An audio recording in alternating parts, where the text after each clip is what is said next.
What do you think are the main problems or maybe challenges in the public sector in Slovenia? How to make it more sufficient? Which units are working well and which units should be maybe checked in closely? I mean, there's no direct answer to that, because you have people who are very active in public sector and you have people who are not so swift, if I can say so.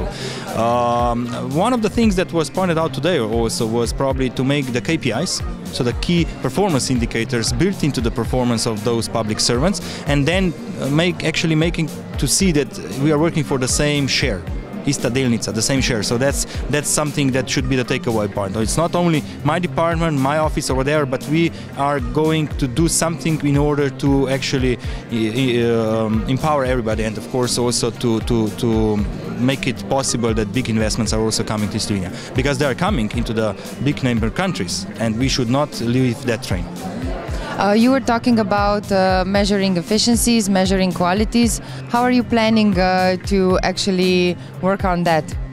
First, we checked what tools do we already have, because we have different measurements of statistics of the performing of the public bodies, which we can already use, and we use them. For example, how many cases some public unit closes, how long a waiting list, and so on.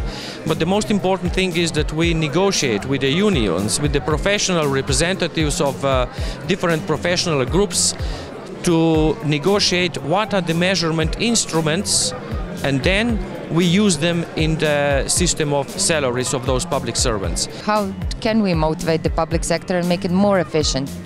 Number one, public sector needs to be well managed, so it needs to be a really strong purpose for the public sector to operate well. So that means creation of the jobs is a nice purpose, and the public sector should work for that, should be then well managed and then recognized for its performance.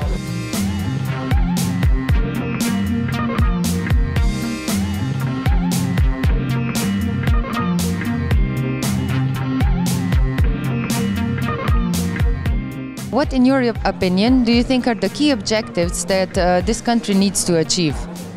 I think that's one major objective that this country needs to accomplish. This is the well-being of the citizens, and this can be only created by a creation of the new jobs. That is important for the new generation coming, that is important for the current generation, for the retirements. And let me say, corporate sector, public sector should work for this common goal. So we have to relearn again to be cooperative and to make changes in our backyard, not in neighbors. And when we will see that this really brings us to better life together, I hope these changes will be more easier in the future. But today they are not, and this is simply the fact that we are facing.